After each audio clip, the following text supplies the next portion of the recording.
Lagi rame ya soal pengkhianatan Anies ke Partai Demokrat. Gak heran sih, karena yang gue lihat, jangankan teman satu koalisi, kakeknya aja dia hianatin.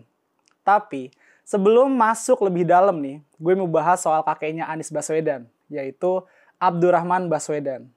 Kalau banyak yang belum tahu nih, gue review sedikit soal beliau nih.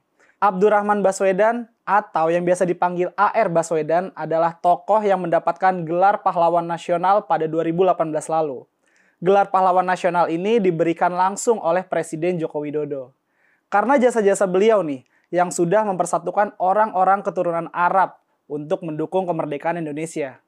Beliau juga pernah jadi menteri waktu kabinet pemerintahan Presiden Soekarno.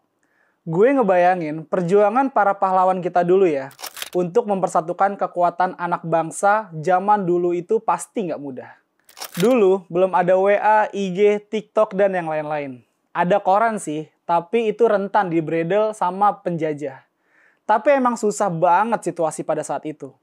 Tentu situasi sulit ini juga harus dihadapi oleh AR Baswedan, yang waktu itu punya misi mempersatukan para keturunan Arab. Ya, akhirnya perjuangan para pahlawan kita berhasil. Dan Indonesia pun merdeka.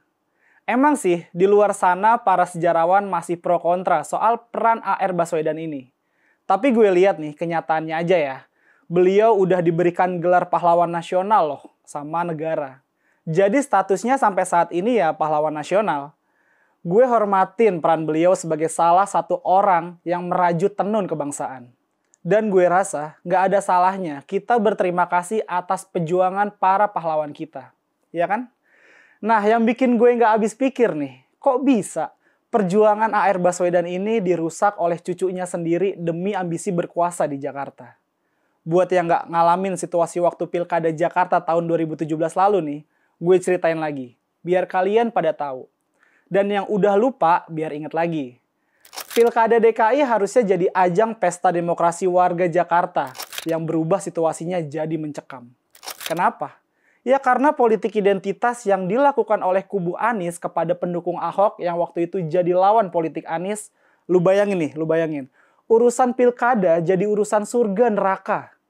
Kubu Anies waktu itu membawa urusan hukum menjadi urusan politik. Yang mengakibatkan para pendukung Ahok dan Anies malah saling berseteru. Ada teman gue nih, waktu itu dia dan beberapa orang relawan Ahok mau bagiin selebaran di suatu wilayah. Pas masuk ke wilayah itu, mereka udah ditungguin sekelompok orang yang udah siap dengan senjata tajamnya. Mereka langsung ngusir temen gue itu dari wilayahnya. Pokoknya nggak boleh kampanyein Ahok di wilayah itu.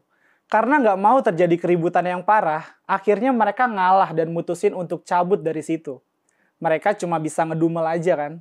Ya, punya masalah kan Ahok ya. Kenapa pendukungnya Ahok yang kena masalah juga? Urusan Ahok kan urusan hukum. Pendukung Ahok kan punya hak politik juga untuk mensosialisasikan calon yang didukungnya. Kenapa hak politik dihalangi?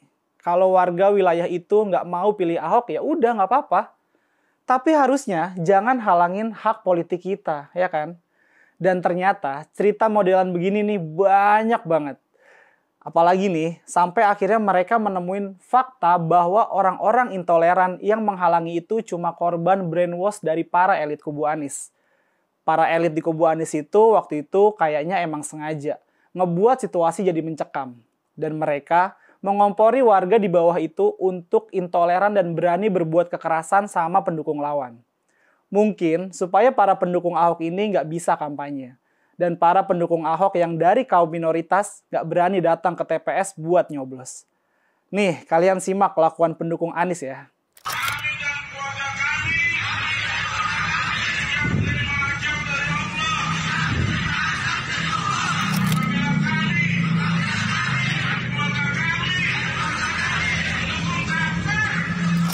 Jangan dikawal, ya lepasin aja. Kita yang manik. Gua kasih 1 miliar untuk Ahok. Allah Akbar.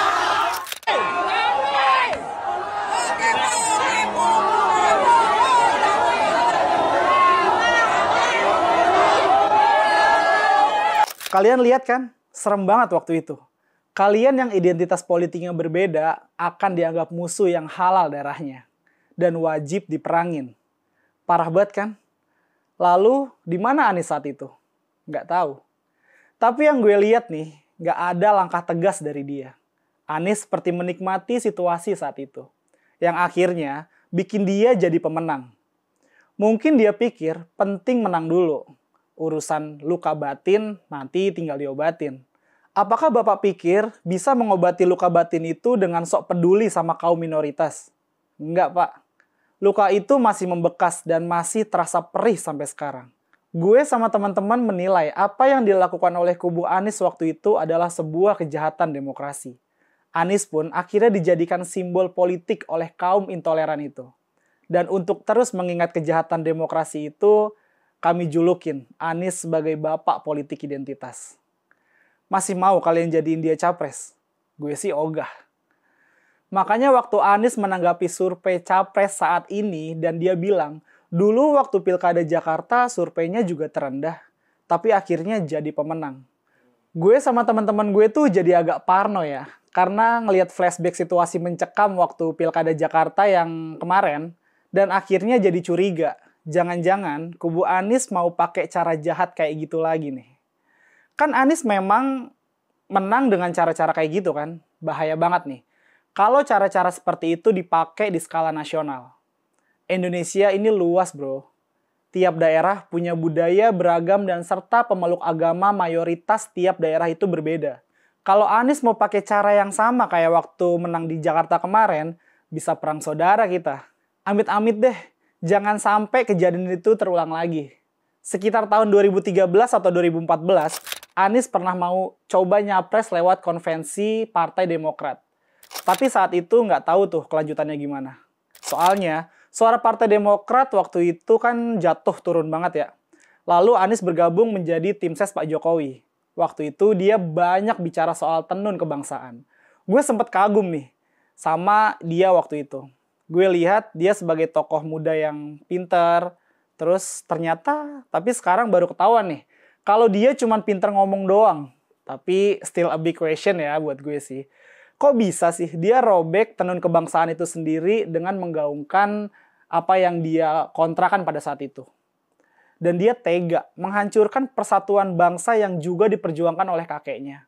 Kok bisa ya dia mengkhianati perjuangan kakeknya sendiri. Dan itu dilakukan cuma demi berkuasa di Jakarta.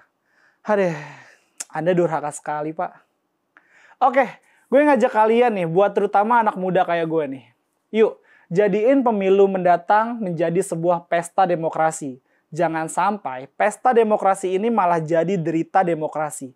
Seperti waktu Pilkada Jakarta tahun 2017 lalu. Kita pilih pemimpin muda yang berani bersikap, berani mengambil keputusan, berani melawan intoleransi, dan punya stamina prima untuk bekerja, memastikan pembangunan dan menyapa rakyatnya. Lalu gimana Anies? Menurut gue, dia udah jadi cucu durhaka. Dan sepertinya dia akan layu sebelum berkembang. Ini sudut pandang gue. Lo nggak suka ya, itu urusan lo. Kalau sudut pandang lo gimana? Komen di bawah ya. Bye.